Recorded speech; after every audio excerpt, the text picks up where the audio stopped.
Martine, welcome. Thank you so much for having me, and thank you for that amazing introduction. I'm so excited to see some of the folk also that have joined us in this space. It has just made my heart so happy, and I sing internally. I'm not gonna do that to you all and sing out loud. So everyone knows I am purposefully repping the theater school right now. So I had this moment where I was trying to say, do I want to dress more deanly or do I just want to like rep the school? And I was like, we're gonna rep the school because we're in showcase mode. And so I'm like, I'm gonna rep the school.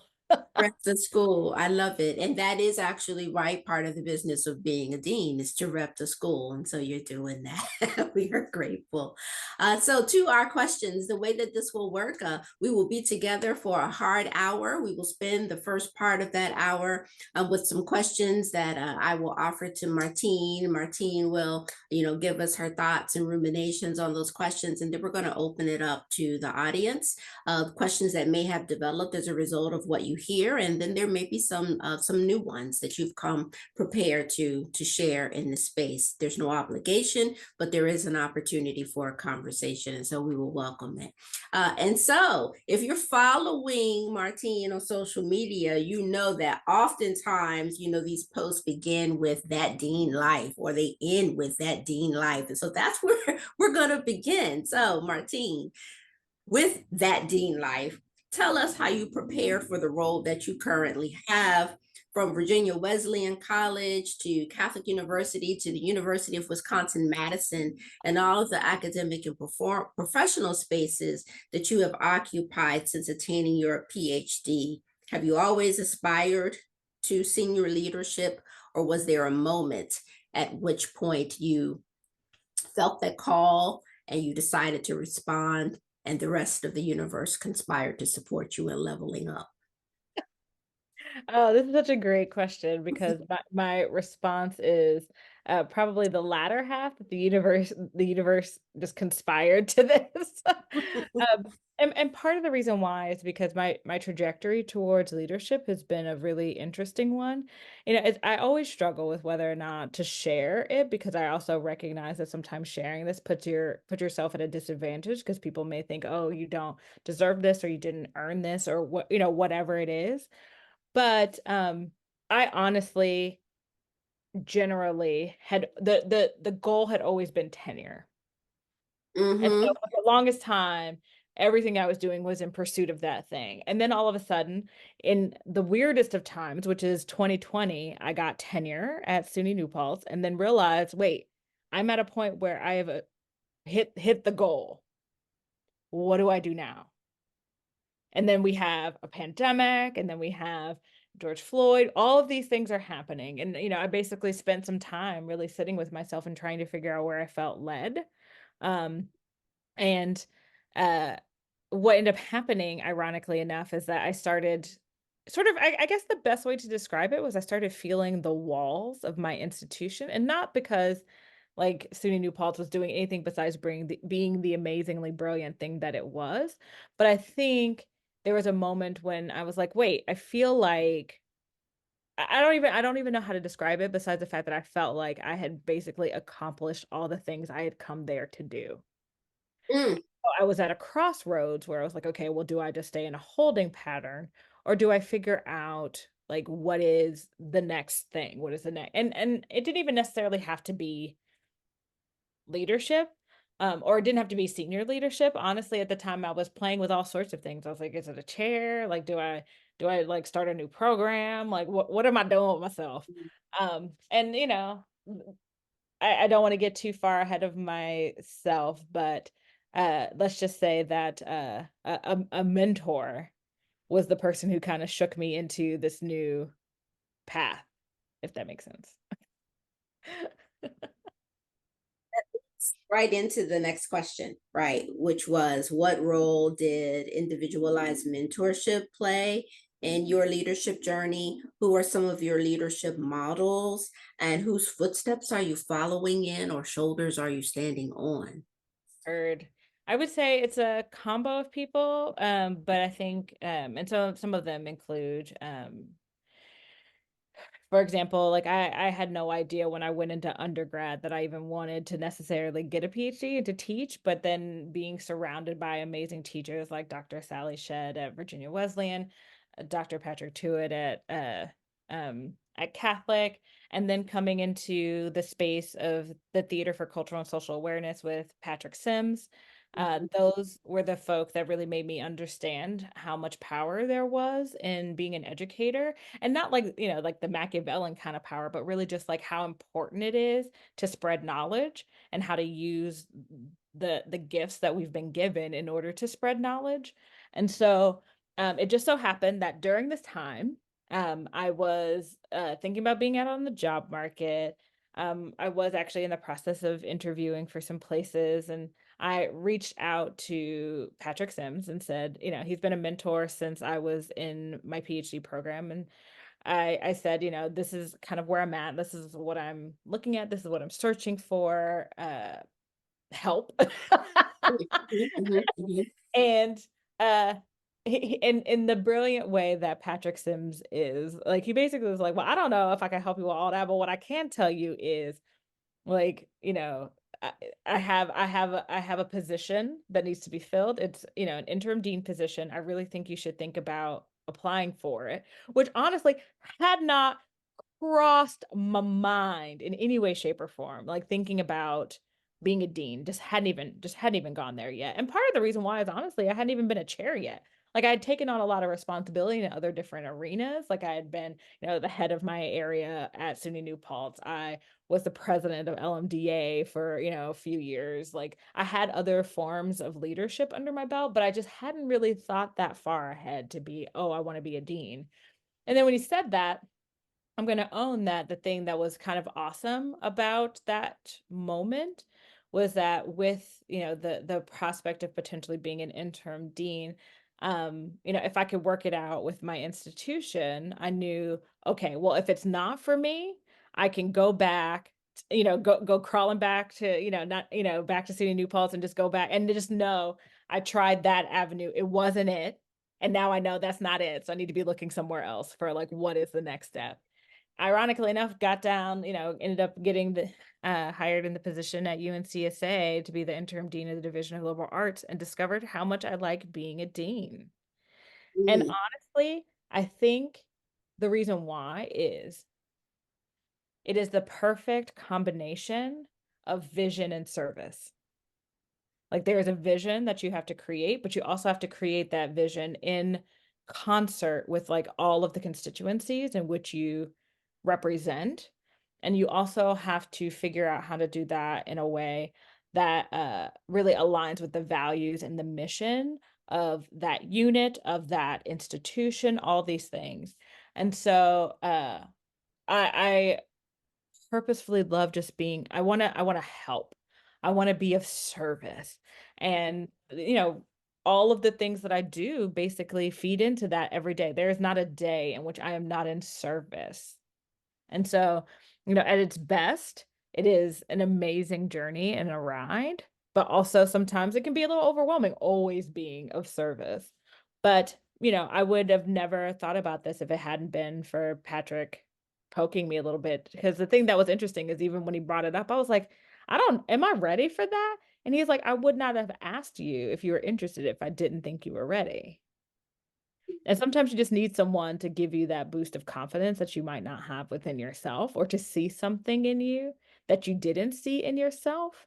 Um, and so I'm very thankful to him for the mentorship that he continues to give me. And I think we all know this in the bottom of our souls, that when we have students, that they never stop being a student, even if they graduate and go on. But I am always just 100% thankful for the fact that he continues to be a mentor to me all these years later. mm. I heard two things. So we're going to come back to one of them a little later. You talked about being of service, and sometimes it feels overwhelming. So later, when we get to the questions about, like, balance and flourishing, that'll be good to maybe go back to that. But you said you were tenured, which tenured and promoted to associate, or You're to associate. okay. So from being an associate professor, you became an interim dean. Mhm. And that's part of the reason why I say my trajectory is quite unorthodox, a little wild. And also, it can be, it's one of those things where I am both proud of it, but I also recognize that sometimes, and like I said, I've come to terms with it, which is why I'm not worried about saying this in a public forum. But, there are moments when I'm like, do I deserve to be here? There are people who have been through other milestones that I have yet to go through. Um, and what does that mean? But then I also recognize that, like, I'm a big fan of the idea that you are never handed anything that you cannot handle. And you aren't handed anything that you cannot handle. What I would add to that also is that you don't get anything that's not yours. Right. Okay, because Exactly, if it wasn't exactly. yours, you wouldn't have gotten it. Exactly, exactly. And so in the end, as much as I sometimes have even at this particular point in my existence, I think we all sort of every once in a while struggle with imposter syndrome and all those other things. There's also a part of me that understands that like I bring a very interesting sensibility to being a dean that maybe it would be a very different sensibility if I had gone through a different path to get here. So maybe this was the path that I needed in order to do what I'm doing right now. Well, let's go off script a little bit and let's talk about the sensibility that you bring to being a dean, Okay. as informed by the journey thus far, right? Right. Well, I find that being a dean, I rely on my dramaturgical skills That more was going than to be another question. Very good. right. But seriously, I find that being a dramaturg has helped a lot in terms of thinking about leadership. And Okay. part of the reason why I say that is like, back to formulating vision, working with others in concert to create vision, you have to understand the past and you have to understand the present to be thinking about how do we move towards the future.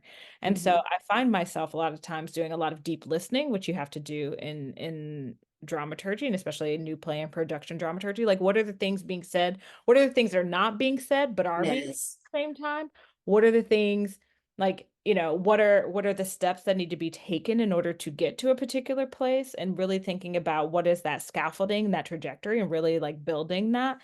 And so I find the structure or my sense of structure that I've gained from being a dramaturg has become very important in terms of thinking about the sense of structure of looking forward. Also the deep research skills. So like part of what I generally bring to the table whenever I'm talking to people about my vision also is saying it's rooted in here's what's happening. This is what I'm seeing. Here's the information that I'm taking from the industry itself and saying if we are to meet the industry for the benefit of our students, this is where the path we need to start going on and figuring out what does that look like for us. So, even right now we're in strategic planning mode and one of the big things that we're talking about, I work at a conservatory, which is also really interesting because like my last two institutions, this institution, the one prior to that was a conservatory, but I did not actually get educated in a conservatory environment. My background is in the liberal arts environment. And so, and then in the SUNY system, the comprehensive university environment. And so really saying what is a 21st century conservatory, asking that question and really interrogating it because we need to interrogate it in order to be able to do the best we can for and by our students and really saying what parts of the conservatory do we need to think about keeping and what parts do we need to let go of. And it's interesting because my now sort of catch thing around this is that conservatories can do one of two things: either conserve the way things have always been done or really be places of innovation and forward thinking. And I am definitely of the space where it should not be about conserving the way things have always been done because we are so far away from the way things have always been done that it almost seems antithetical or and almost in some ways harmful to our students to be rooted in something that no longer truly exists. So Yeah. So of course, one of the questions was, how did your academic background prepare you for what you're doing? And what are some of the epistemologies that you're bringing into your work? I think you have really, kind of tapped into that question, serendipitously. That's just kind of how we're moving here. So let's move along. Tell me, as every institution asks itself, whether it's a conservatory or a liberal arts campus, private or public. I think everybody's at a crossroads right now in higher ed, right? There's a projected enrollment cliff in 2026. There are ongoing questions about the value of the arts and the humanities and the cost of education in these days. We are all about the business of theater, right? And I say that that is a discipline that touches every discipline. How are you in your role as a dean, and even in your work, continuing work in the profession, really promoting the value of the arts and the humanities? That's an amazing question. I think there are several different ways in which I want to tackle it. So number one, my favorite thing to say, and I think sometimes when I say this, people think that I mean this in a theatrical sense, but I actually mean this in an everyday sense. I say things like, everyone should commit acts of dramaturgy. Mhm. And what I mean by that is, like, even as we start to think about civic engagement, all of these other things that are important to us, we really need to be thinking about our past, our present, and what does that mean for our future? How are the decisions that we're making now, like really intergenerational thinking that's like born out of, you know, um, sustainability, uh, thoughts, etc. Like how are we, what are we working towards? And part of the reason why this has always been in the forefront of my mind in terms of thinking about the practicality and the value of the arts, when we all when we ended up in a pandemic and everyone was basically told, go home and stay there, what did we turn to in order to entertain ourselves, to not drive ourselves absolutely batty Mhm. because we were basically either stuck with the same people or maybe no one at all. And like Right. just maybe your pet if you have one. Like where are you Yes. turning in order to find a sense of connection, to find a sense of worth, to find a sense of like everydayness? And Mhm. really that was the arts. People turned on their TVs, they were listening to things, people were creating things like Mhm. podcasts. And I think about how Discord like basically just blew up. Like all of these things Mhm. in a sense to find ourselves connection and to understand this moment that we're in. And so I always find it really interesting when we find ourselves back in the same, because I mean we're really back there again now that like we're in the new pandemic age, as I like to call it, because we are not post-pandemic. That thing is still here. Rona is still showing up in places and doing whatever the ham and cheese sandwich it is that she does. But um really starting to think about why do we always keep ending up in a situation where we have to substantiate the value and the practicality of the arts? How do we keep ending up here? Especially considering we just went through a major life event that illustrated how much we needed that and we how much we needed it in order to just get through the day. So, those are the things that sensibility, to get back to your question, is what I bring to being an advocate for my students, for arts education, etc. Mhm. Because um, in the end, who are we if we're not telling stories? What are we doing? How do we share information about ourselves if we are not participating in the arts in some way, shape, or form?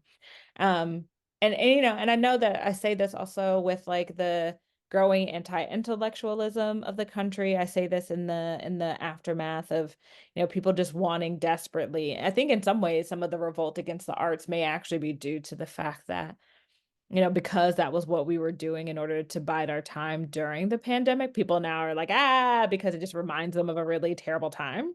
Ooh. Um, in a way, I don't necessarily like always think of the arts and think pandemic, but I could see how someone who maybe isn't immersed in the arts on a daily basis could see that as almost like almost a triggering type of event to like be back in front of, your TV, or to, if you've been in a space where all of a sudden the production you were watching was like, oh, we can't do this because of we've got too many people out with COVID or whatever, that could be an event for folk. But in the end, what I'm always saying to people is that we gain connection and understanding through art. And to let that go, where would we get that from if we didn't get it there? And usually when I say things like that, like not it unintentionally becomes a bit of a mic drop moment because people don't have a good answer. Where else are you going to get it? Like, where else are you going to get this? The great answer for a question that people continue to ask. Right. And we wonder, why are you still asking that Right. question? Right. And, I struggle with that because I do really struggle with why we keep ending up here. Mhm. And one day I'm gonna crack the code to why we keep ending up here, and then it's gonna be an amazing new day, and all artists will be out in the street singing because Brand new, finally. beginning of brand new See, day. there you go. See, I didn't even have to sing. You did it for me. It's beautiful. It's beautiful. So, but really to get into your question, I'm usually spending a lot of time saying about like how the arts can contribute to the larger narrative. Yes. So really what we're talking about is like how can, you know, our just as an example, our actors at DePaul at NTTS are working with the College of Science and Health at DePaul, and we are helping Yes. new physicians and physical therapists and nurses on how to engage with in an empathetic way with their patients. Like there's so much, there's so like I'm a big fan. Like I think these things live in the same place. There can be art for art's sake while also art with a purpose. And I find that our students are really starting to learn that these skills are transferable skills that have, you can be an artist and do all of these really amazing things that also, by telling the stories or also by helping cultivate like aspects of humanity. Those things can live in the same place. They should live in the same place. And, we'll get there one day. Yeah, we will get there one day. Okay, so we're going to switch gears just a little bit.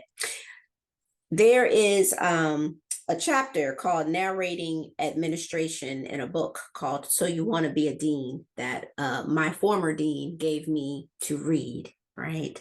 And there's a quote here that I love, and it is: the roles that prepare faculty to administer also prepare them to minister. We indeed learn how to manage, distribute, and organize, but also how to care for and attend to, right? So I like this idea. Actually, I love this idea of thinking of leadership as a form of ministry. Do you see your work similarly? And if so, what does that ministerial approach look like in your work? That is so great. So I think it ties back into what I was saying about leadership being a form of service. Mhm. In the end, part of what leadership requires is the deep listening that happens in some ways on a ministerial level. Like if you're talking about, it's interesting because I feel like as a dean, I also serve as confidant, but then also just serve as outside observer back to the dramaturgy part of it as well. And so a lot of what I'm doing is I'm in space, I am watching, I am listening, I am observing, I am, taking note of. And the upside is that being a dean, I also have the positionality and the power to do something about the things that I am hearing and observing. And so I'll give you a really good case in point. When I arrived at DePaul, the first thing I did for the first 3 months was just do a listening tour. So I was actively asking faculty, staff, and students to come into space with me for one-on-one conversations to just talk.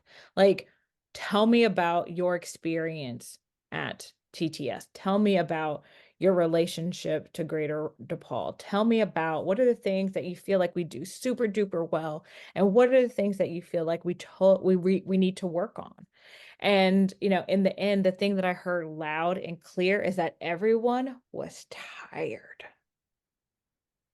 And back to ministry and care, the first thing that it became very clear after like just, a month of these listening sessions. So, even though it was confirmed with the next 2 months, but I was like, okay, obviously the thing that needs to happen is we need to have a conversation amongst ourselves as like a larger unit about what is this grind that we have created for ourselves? What is this grind in service of? And is there something different we need to be doing? Is this a sustainable path? And, back to sort of ministry, care, service, dramaturgy, all of these things combined in these conversations, because what really became clear is that we were doing these things for the purpose of serving our students, but maybe have done it at the expense of our students, because now no one has the time to truly give and to care for students, because we are just moving from one thing to the other. And so, once we sort of got to the fact where we were in this sort of weird circular pattern of like, we want to do this for our students, but doing this for our students means we really can't be there for our students, which means, are we really serving our students by doing all this, even though we say we want to do this for our students?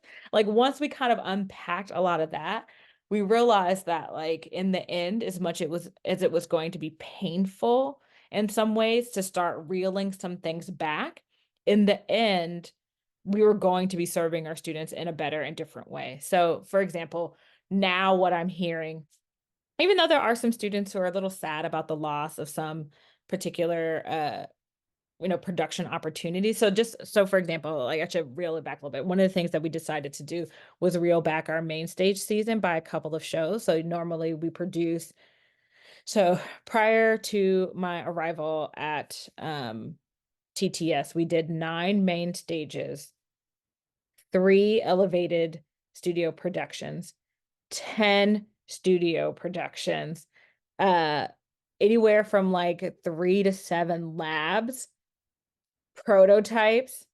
The amount of work we were doing in that building was honestly on the verge of just like ridiculousness. And it was about giving opportunities to students, but then there wasn't the time for a deep reflection, because part of learning is reflection. And a lot of our students are like, we are just moving from one thing to the other so fast that we don't even have a chance to even talk about, what did we do well?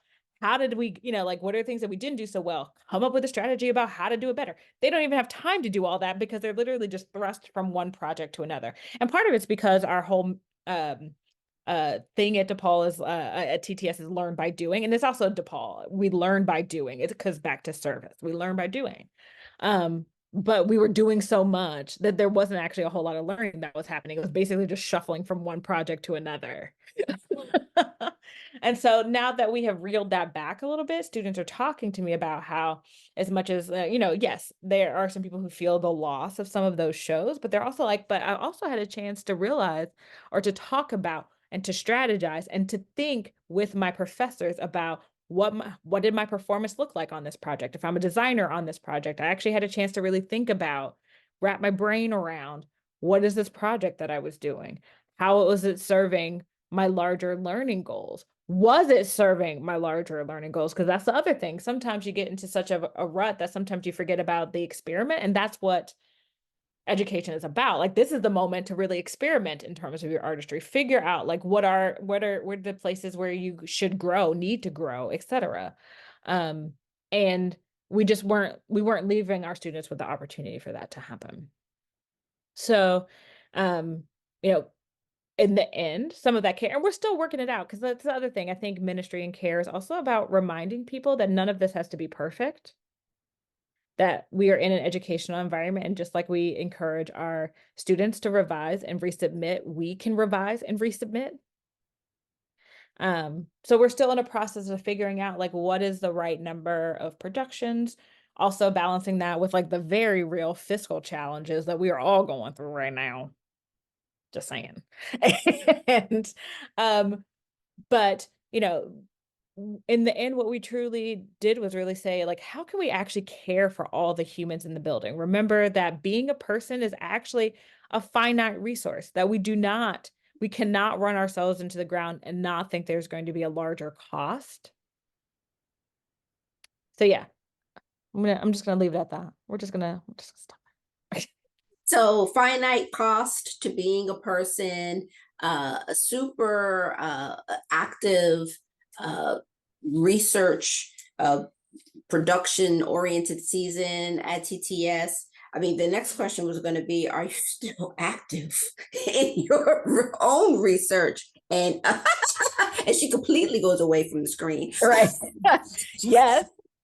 Which, back to Yeah, is how you balance it. Well, I mean, we're just gonna be honest about that. I'm still looking for balance. Like, I'm not gonna say that I'm anywhere close to balance. But I also have to remember, what are the things that like make my heart sing? What are the things that make me excited? And so for me, the balance is actually sometimes in remembering who I am as a human, as an artist, and getting back to those roots and remembering those skills so that I can refresh myself and bring them back into my administrative space. And so, right now, I'm still writing things. Like, I'm in the middle of manuscript number 2, which is awesome and great. We're actually getting close to the end of that process, which I'm super excited about. Because, back to the other thing that's a little interesting for me is like being in a building that's all about the sort of practical part of making art, and remembering that I also like to theorize about art, and I'm a thinker about art as well as a maker of art. And so trying to find balance by actually saying, like, these things are equally important parts of my existence, and I can't just let my whole being be absorbed by one of those things. Um, but I also have slowed down a little bit, and some of that is age because I'm not as young as I used to be, even though I still look like I'm young. And also, part of it is, really just remember back to remembering my artistry, because part of what I also want to do back to being in service of my students is to I cannot talk to them about what the industry looks like if I am not an active part of that industry. And so really remembering that that is also a part of my service, is to say that I am actively being in space with other artists making art, and really actively working to make sure that somehow I still stay a connected part of it. And there are days where it's easier said than done. Like, I know that I'm about to go into rehearsals for a show on Monday, also knowing that at the same time I will be in LA for showcase for with my students, and then also knowing that I have another show coming up. And part of me is like, why'd I do that to myself? What was I thinking? Was I thinking? But then there's also Mhm. something quite rejuvenating about the fact that I know that when I do return from showcase and from being with my students, that I also have essentially what I like to call, like, I call, rehearsal spaces my artist retreat. And so I can go into my artist retreat and be an artist and just be an artist for like at least a few hours that day, and find a different connect with a different part of myself during the day. And also back to balance, just so we're clear, I also have hobbies. Like, I'm a gardener, because like there's just something about getting in that soil and like taking a seed. Like, my whole thing is like I need seeds and I want to grow things from seeds. And there's something that makes me so excited about the fact that like I have a hydroponic garden upstairs in my office. And so like I will be up there working and then snacking on lettuce at the same time because I can, because the lettuce is right there. So I love it. And you're giving us all goals, things to ask for when we move into our new offices. right. Yes, these are the things that need to be part of our package. Okay. Exactly. Hydroponic garden so you can snack on lettuce. Healthy snack right at your fingertips that you grew yourself. So if those that you serve were following you, right, around throughout the day, or they popped onto your Outlook calendar, how would they tell that you are uh, modeling wellness as a leader? I think it would actually be a little hard to tell from my Outlook calendar, honestly. That might not be the best way to look at it, but then I think if you drill down a little deeper, Okay. you'll see some of it. And what I mean by that is like I do honestly try to have hard stops on my day, Hmm.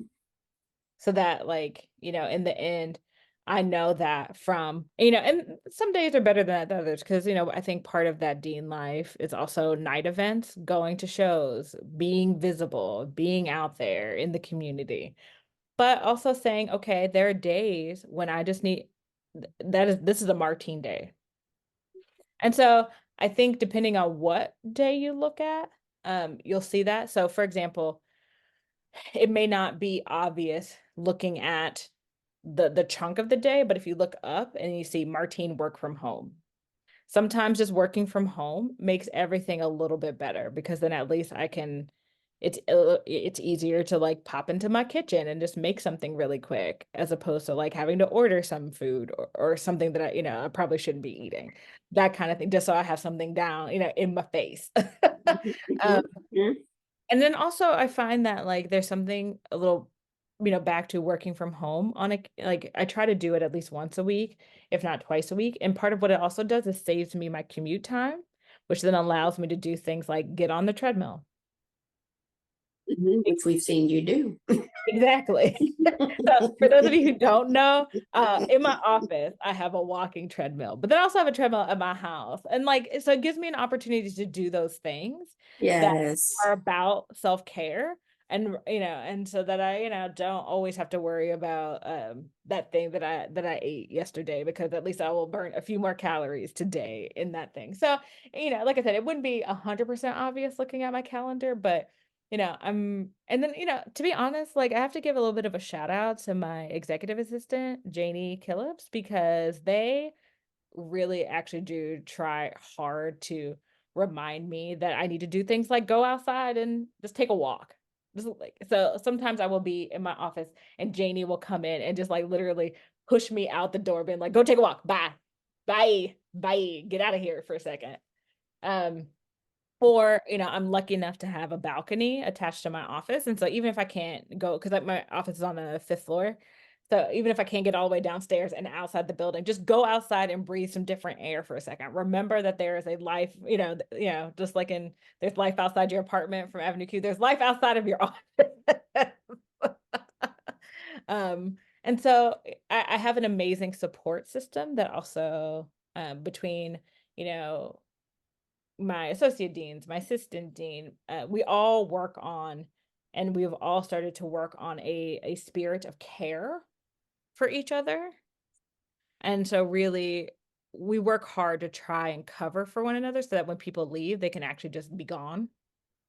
Because that's the other thing. It's really easy in jobs like this where it really can become all consuming. Not my proudest moment, but a few weeks ago, I was sitting on a beach in Hawaii working on a strategic plan. Now, the upside is that I was like, well, at least I'm on a pretty beach working on a strategic plan.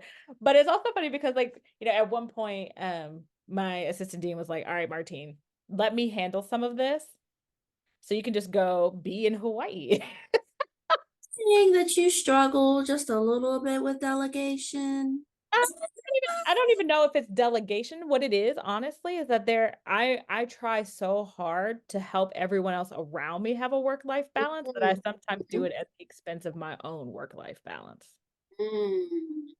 Does that make sense? It does. Because back to service, it's important to me that the people who are working around me have a break. And I recognize that especially with the job that I have, that when I walk away from it, somebody has to do it. And so I sometimes struggle with that mostly because I just don't want them to end up having to do their job, my job, and somebody else's job, or just for them to have the opportunity to breathe as well. But I'm getting better about it. I am getting better. I am making small incremental strides towards that. Love it, love it. This is rich. I feel like it's 3:41, so I want to first stop and make sure that there are no questions from our guests.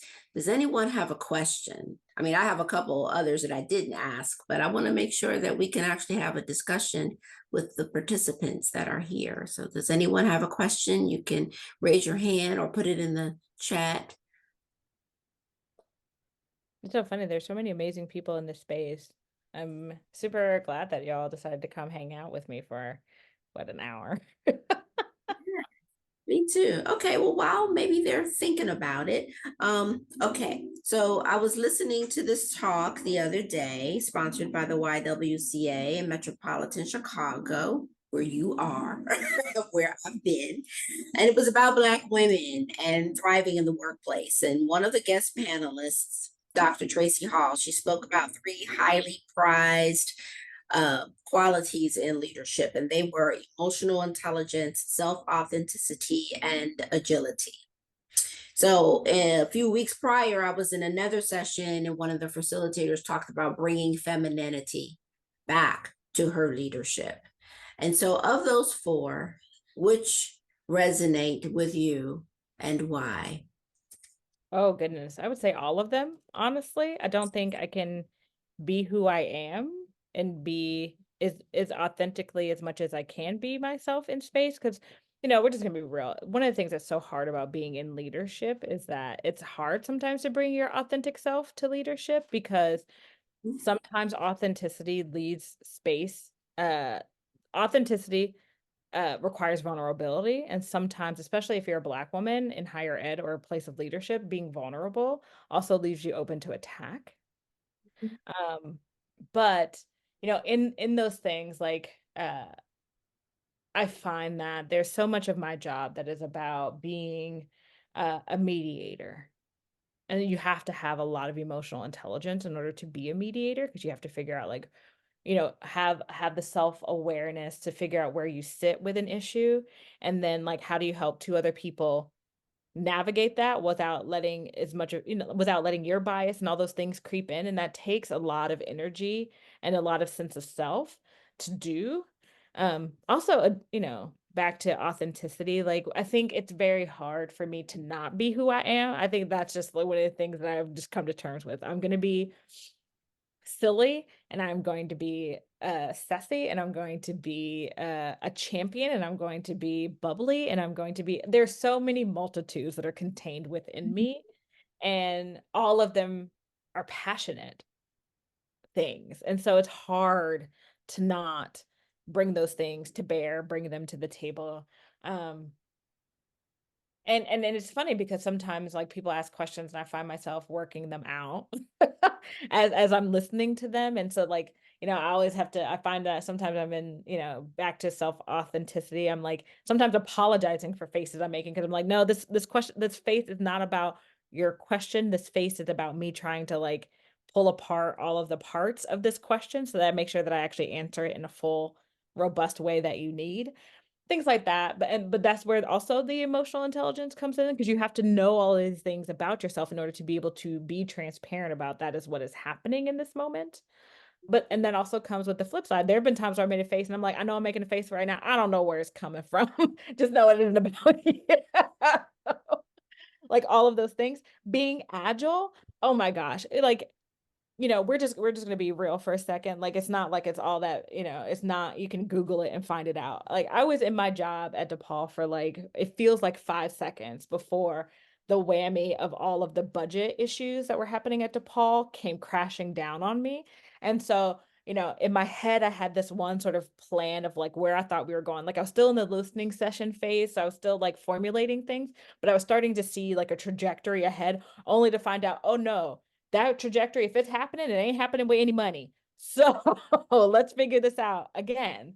Um, and this is where back to the delegation and actually trusting my team became really important because I needed them desperately to help me figure this out. Like I'm new, I'm just still trying to figure out all of the systems in this thing. And then on top of that, all of these monkey wrenches keep thrown and into this machine. I'm missing some cogs now. Like I don't even know if I think this wheel's about to fall off. Like there are just so many places where I was. Um, but also being able to say like, okay, remind yourself, Martine, where's the North Star? And like getting north may require a detour to the east or a detour to the west, but if we keep the North Star in focus, then at least, I might have to be a little agile about how we get there. Like maybe now it's not a straight path, it's like a little bit of a like side path, and we're gonna go down some winding hills and stuff, but like we'll get there. Hmm. And then in terms of my femininity, come on now. Like I love me some makeup. I love all these things. Like because back to presentation of self, like part of Right. bringing that sense of like authenticity also requires some things. Um it requires some of those things. And so there are days when I'm just like all decked out and I've got like my major power dean suit on. But then there are also days when I'm just repping the theater school in a hoodie because back to that is what the day requires and warrants. So, all of those things, and then also saying things like I'm a gardener. Like sometimes people are like, oh, that's really like that's an interesting hobby. And I'm like, look, when the zombie apocalypse comes, I will be ready. I don't know about the rest of y'all, but I will be ready. And so And so we can keep educating, we can still make theater, and we will all still be fed. So it's good. It is serving all the purposes. I'm here for all of that because I do love to eat. And so, but we have some great questions in the chat. Okay, so Shauna asks, oh, okay, hold on. Let me scroll back up. Oh, they're coming in. Hold on. Right. Like we got a Okay, so ask and Shauna you shall asks, receive. for those of us who think maybe we're not ready to be a dean or that our CV isn't up to dean snuff, asking for themselves, what advice do you have for making that leap? Heard. Well, one, knowing that I know how this person identifies gender-wise, I would say, here's the thing, like, I would always say, like, bring, your most, like, just channel whatever mediocre person that you know that is always out there doing the thing. And say, if I am, like, if that person is mediocre and out there just throwing themselves out there to do that thing, then why can't I? You said a word, and we're not about to have a service in this moment about mediocrity and how that often is the thing that is leveling up. So I'm gonna be quiet. But I'm just saying, but it's real. It's so real. Like sometimes we are our own worst enemy in terms of thinking about that. Because I am 100% sure, knowing this person, knowing this human that asked this question, they are 100% ready to level up and be a dean. So the question is like, what's stopping her? Which is basically nothing but herself. And I say that with all the love for you, girl. But you can do it. If my behind is out here doing this thing, I know you can do this thing. Saying we got them skills. It's heard, Shauna. We've got more questions here. How do you handle, from Shauna, how do you handle the hierarchy as a collaborative leader? Oh, that's a good one. Because I honestly struggle with that sometimes because there are moments when, and this is where it gets interesting. I am the person, so maybe an easy answer followed by explanation. Generally, I am interested in finding out what all the constituents in the building are thinking. And sometimes it's really easy, like as a collaborative leader, like I ask everyone and everyone's on the same page. And it's like, great, we're all on the same page. So it's not hard to make a decision because everyone's on the same page. Um, where this gets really interesting, and this is where I sort of pull on the dramaturgical skills, all that stuff, is when people are not in agreement. How there has to be decision, because I think one of the things that I've seen happen in numerous places, DePaul included, is um, disagreement is seen as a way to like stop progress. And then you just don't go anywhere because everyone's not on the same page. And I feel like, especially in with how quickly our industry is changing and shifting, and like that can be in some ways a nail in the coffin, especially as we're getting close to this demographic cliff. We all know we are going to be in fierce competition for fewer students. And so we have to be willing to take a leap, move forward, knowing not everyone's going to be on the same page. But back to, this is where those moments of like the deep research, these are these moments of like the really truly trying to keep a pulse on. Because like, let us be clear, like in some ways, this ATHE move, and becoming running to be president, that was a strategic move. I want to know, what is everybody else doing?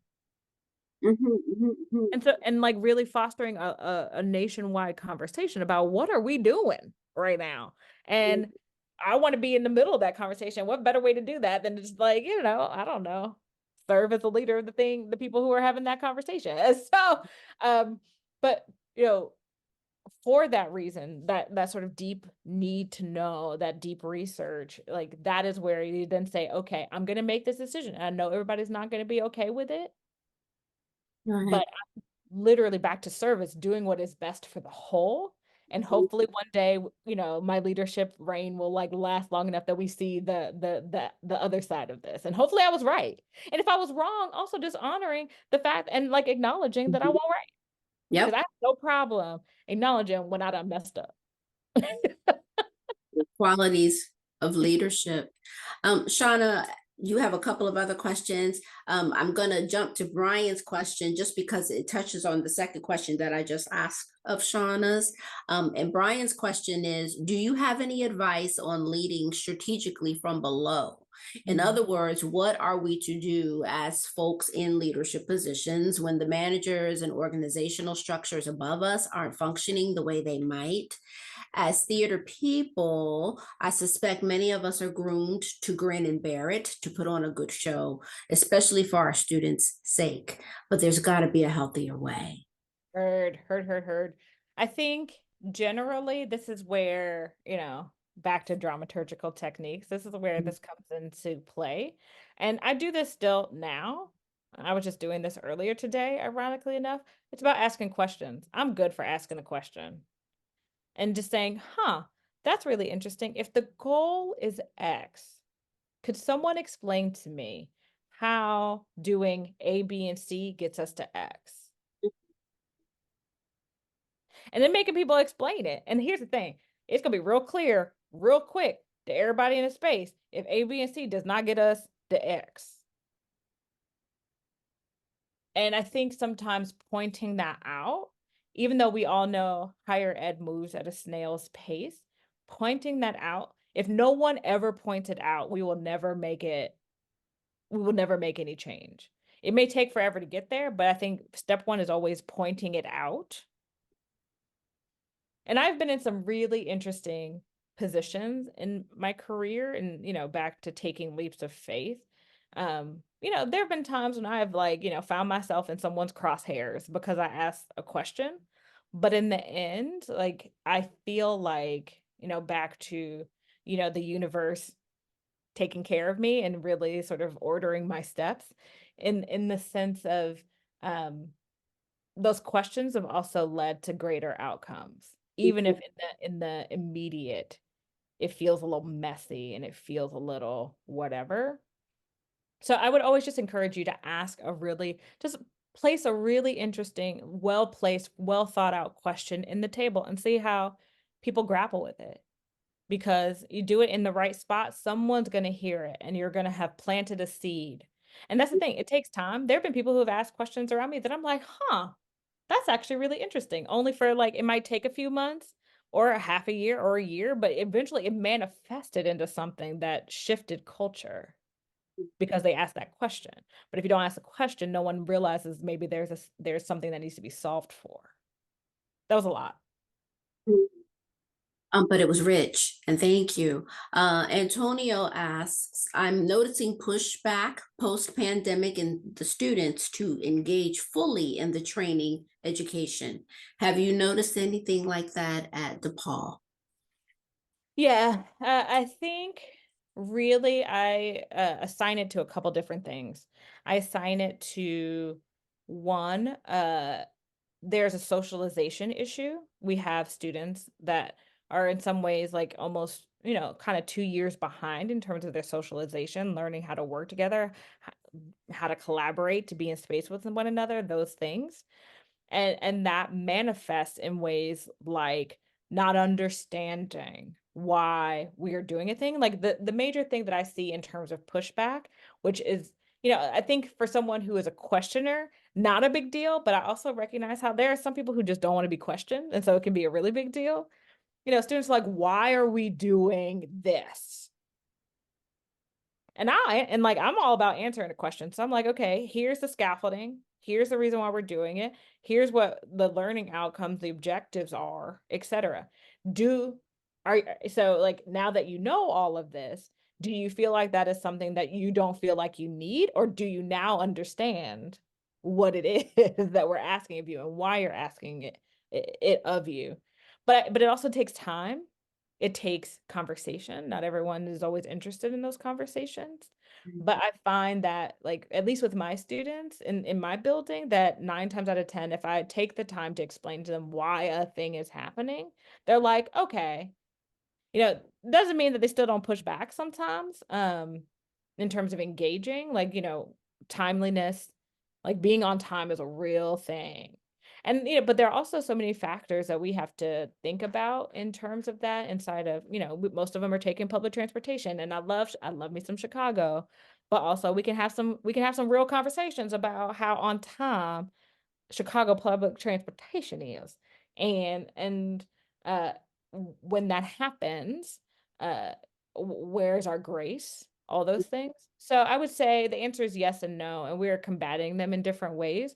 But I do think there are some I also feel a hesitancy in my building also to like have conversations about some of these things, and that's the place where I feel like we get messed up. If we're not willing to talk to our students, to engage with our students about what is happening and what is going on, then it gets a little harder to triage that.